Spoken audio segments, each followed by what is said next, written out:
Welcome to Endus Chat Room. My name is Anne, and I'm here with Dr. Deborah Boukianis. Dr. Boukianis, I was wondering if you'd be able to discuss your seminar and your main argument. Okay, well, thank you for the invitation and the question. So the paper and the presentation is entitled No Such Thing as State Formation, the Paradox of State Origins. And the aim of the analysis is to argue that the literature so far has been assuming that state formation can be explained as a distinct process, whereas in fact, if you look at the historical record, what you find is that it is not really possible to separate state formation from regime formation. So this idea of the state is a modern state when we are examining the historical record. We see that rulers set out to create kingdoms, principalities, dukedoms, empires.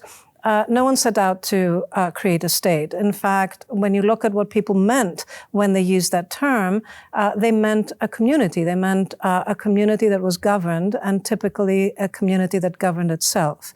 So the modern meaning of the state is exactly contrary to the one that prevailed in the pre-modern past. And that has an important empirical implication, because when we're searching for causes or for conditions of state formation, not understanding the way in which regime is, in fact, the driving force, leads us to misunderstand perhaps the main sort of defining element of the state, which is its juridical character. So the state was in effect a juridical institution. It was predicated on courts, on legal actions by citizens. That is really the sort of constitutive basis of what ended up producing the state and its various institutions. And so far, social science is examining the question of the state without really taking that into account. So we need better empirical measures of state formation. In your read ahead, you talk in depth about your definition of a state.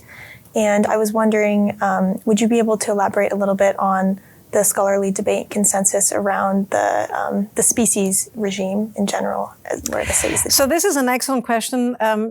You are correct in sort of pointing out and indirectly here that the paper focuses more on our concept of the state and really doesn't explore at this stage very much in great detail the modern discussion on regime. This is primarily because they are both extremely complicated literatures and there's only space for one.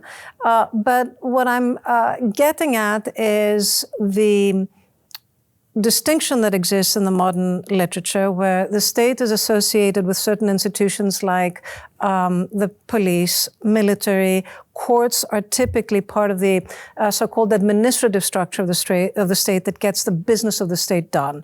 It's part of bureaucracy, it's part of the civil service.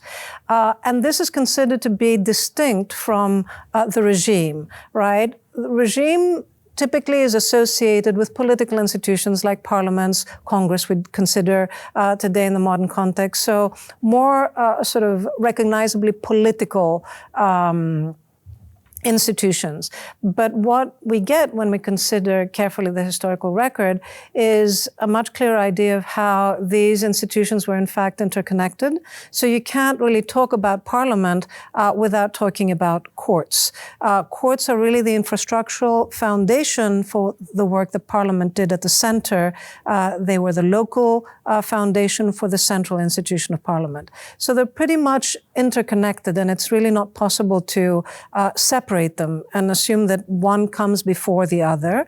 And that has, of course, implications on how we understand the preconditions for state emergence, because the main interlocutor here is the Bellicist argument that assumes that these institutions, both state and regime institutions, are endogenous to war. Right? But in fact, once you take on the juridical character of the state, you see that it necessarily has to precede whatever military activity the state engages in. And what do you see as the first state in history? So that's actually a very interesting question, and it all depends on what you define as a state. So the classic answer to this question is to go back to the city-states of antiquity.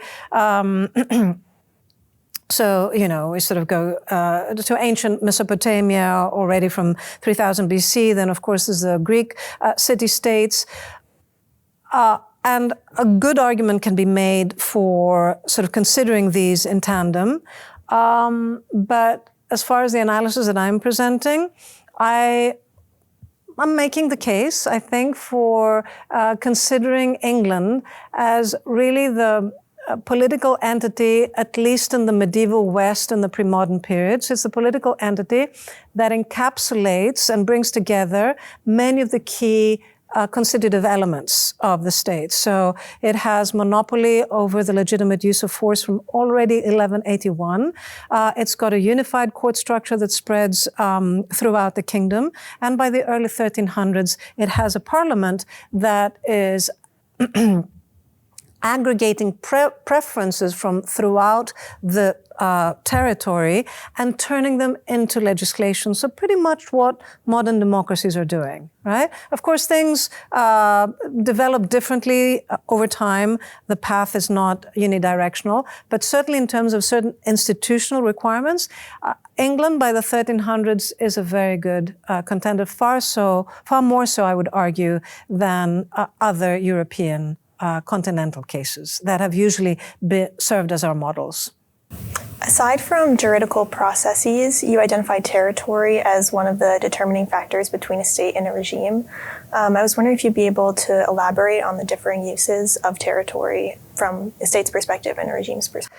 So again, another interesting question that merits a lot of more extensive treatment than I give in the few paragraphs that I have in the paper. The idea there is basically that, regime can be something much more flexible and informal. So you can consider, if you find sort of a person from Morocco who belongs to a Berber tribe, they will tell you that they are part of a political community that owes allegiance to the king and that they do this voluntarily. So they are part of this community regardless of the fact that they're not on it's not a territory-dependent social bond. It's one that derives from kinship, right? Whereas in the case of the state, you have a much closer alignment between the concept of the state and the idea of a bounded entity in terms of territory. None of these distinctions are 100%, right? There's always exceptions and qualifications that need to be made. But there is, I think, a rich literature that sees territoriality as a key defining element in the definition of the state. And I don't take issue with that. I think that that's certainly a part of the definition. So final question related to the field of international development. I'm wondering how your theory can change the way that we look at forming new states or some of the challenges and setbacks that we've experienced in state formation.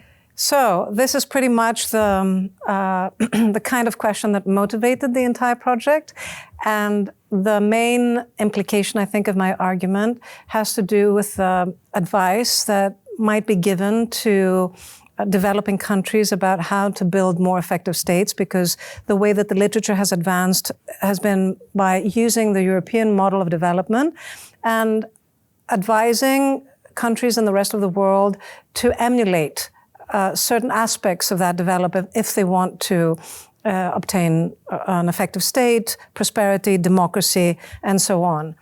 And the problem has been that the advice that we, or at least from my perspective, that the advice that we have been given on the basis of our assumed understanding of history, of European history, is actually really not quite getting that history correct. The classic model has been one of European rulers needing to fight wars, for instance, and therefore needing resources. So a bargaining model develops whereby they exchange taxes for rights.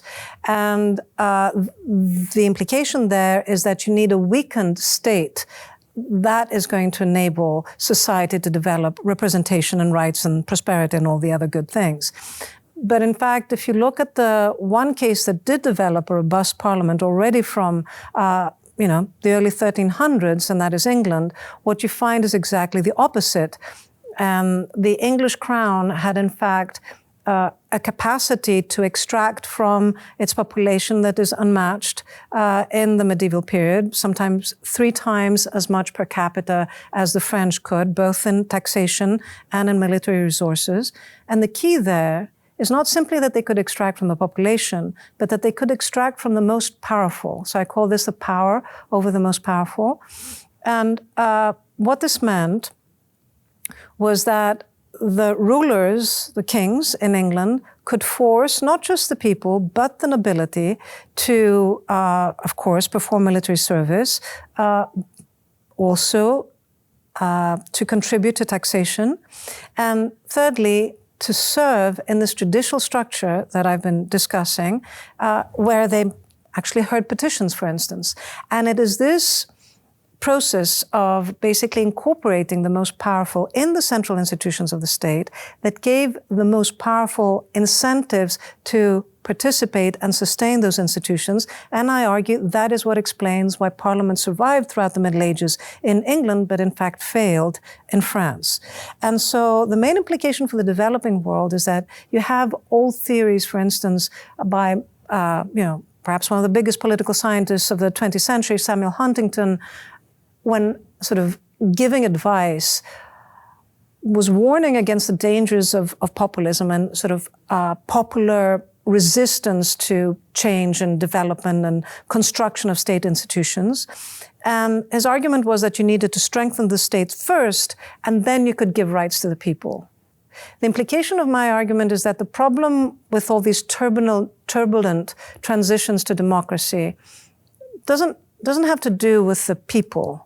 It has to do with incapacity of the state to exert power over the most powerful. That's the real lesson that you get from, for instance, the English model. It's not simply strong institutions, which the English did have, but how you get those strong institutions. And the critical variable there is what you are able to do with the most powerful groups in your society. So that's the main lesson that I think I would draw. Thank you very much for this Well, discussion. thank you for the excellent questions.